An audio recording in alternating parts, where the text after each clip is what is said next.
Guys, let's get straight into it. Now, should the UK house asylum seekers in camps and not hotels? And the debate's going to be between Tim Montgomery and Tessa Dunlop.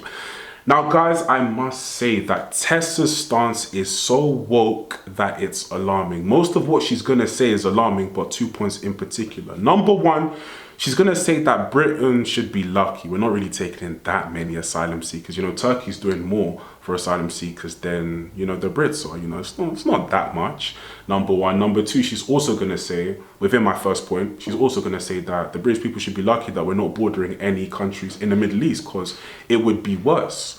I don't know how she can talk like this when, if you put on the news, you'll see that protests have been happening all around, you know, London. And the primary reason has been migrant hotels. So I don't know what planet she's living on for her to be talking like this, talking reckless, I'll add.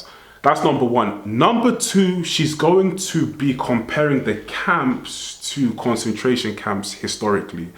And she is absolutely taking the conversation to a level it does need to get to. When we're talking camps in the UK, we're talking camps that migrants can come to, they'll be properly fed, they would have first aid, you know, they'll get their health checked. You know, we're talking that kind of camp. So I don't know why she has to take it to an extreme point of concentration camps, you know. So again, what she's trying to do is just, you know, fire up that left-wing base. But anyway, guys, let's get straight into the debate.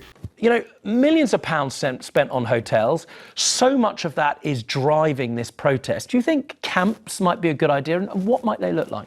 Well, a lot of refugees now in the world are put in camps. The UN have got, you know, tents that keep people warm, that keep people safe. And I think the British people have had enough. You know, people who can't afford to make their own bills are paying for these very expensive hotel bills for asylum seekers and refugees. Can I just give you a number? Because I can hear Tessa groaning, ready to get in here. The accommodation for asylum seekers is expected to cost more than £15 billion, 3 times the amount the Home Office originally estimated, according to latest figures. Yeah, and the numbers are rising.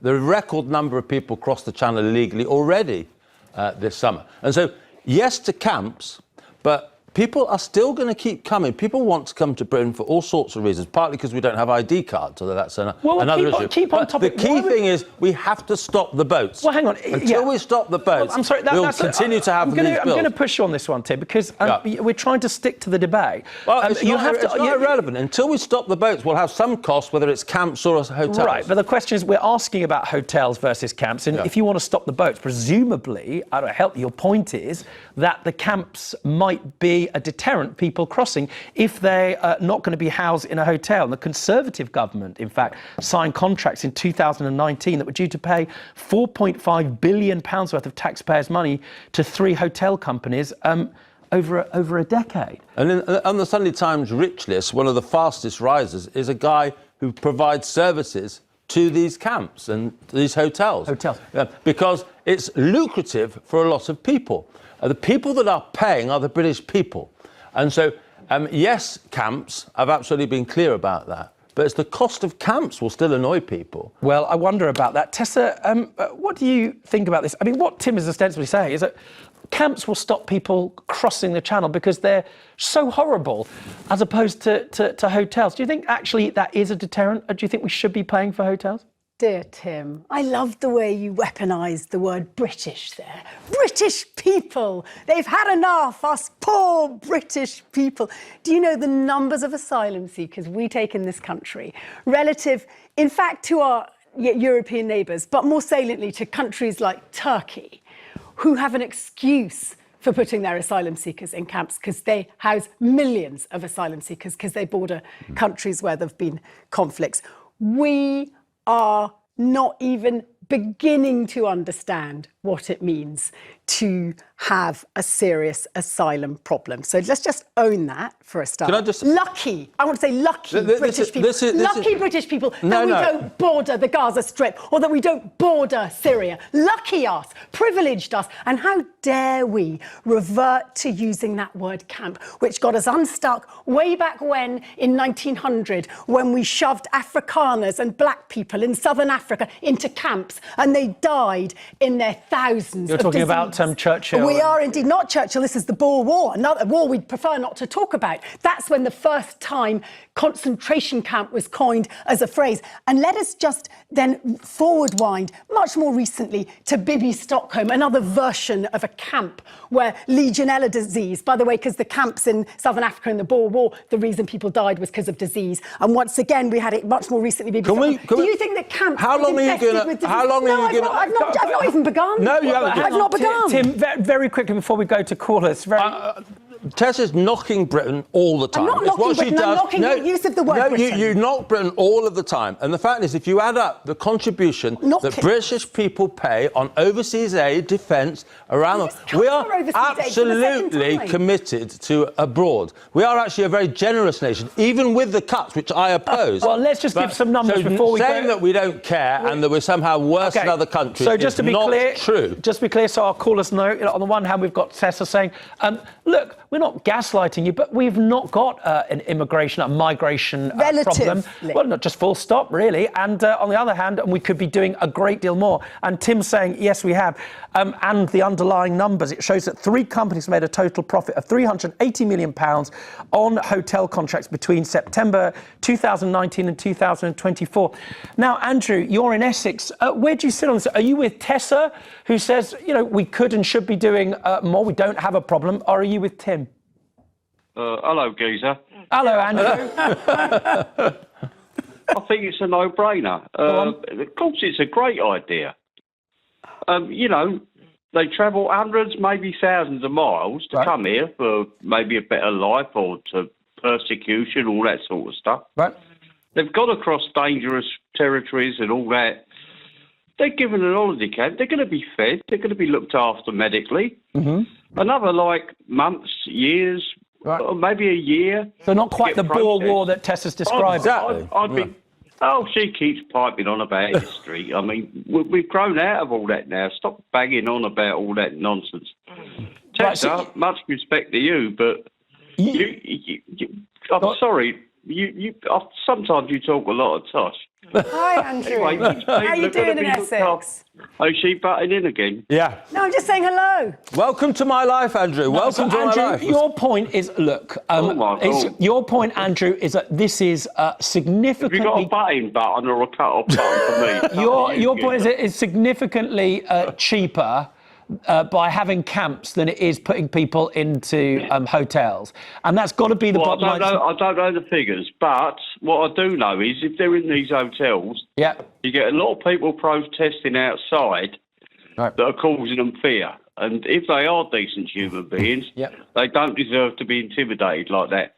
Now, another few months or another in a camp, looked after medically and food and all that kind of stuff, they should be grateful. Absolutely grateful. And then if they're great, welcome to society. Well, thank you very much, Andrew. I'm afraid we can't stay on your call. What do you think about this? All these millions spent on hotels. You've heard what Tessa's views is. I mean, it's frankly not enough. Well, I mean, I don't agree with Tessa at all. She reminds me she's a female version of Gary Lineker, who is going to be the least affected by what he churns out to people about taking asylum seekers and all that. The thing is, for me, it's not dealing with the core issue, because yes, camps will be cheaper, but then you're passing the problem in to people in other areas of the country where police is going to be more scant. There's still going to be protests because it's not so much. I mean, of course, the hotel is an issue and a great financial cost. And I genuinely think the genuine within them, and there will be some genuine asylum seekers, but I don't believe the majority on the boats are. I'm not talking about per se about people who come over with other means. Right. But it is totally wrong. It's not dealing with the core issue. And where are these camps going to be? Is now everybody in the New Forest going to have their holiday cancelled? Well, you make a very, very persuasive point there. Whether you call it a camp or a hotel, you're going to you're either going to have the same problem. Thanks for calling. Guys, I'm not going to keep pausing the video, but so this show needs to start giving some of these based callers a platform on the show to talk, because they're speaking more common sense than what Tessa is talking. You know, Emily and Andrew, 110% correct. You know, Emily's trying to say that, listen, you know, you're just passing on the problem. It's not really going to solve anything. You're still going to get protests, which is good. You know, she's thinking, she's trying to see if this is viable or not. And so is Andrew as well.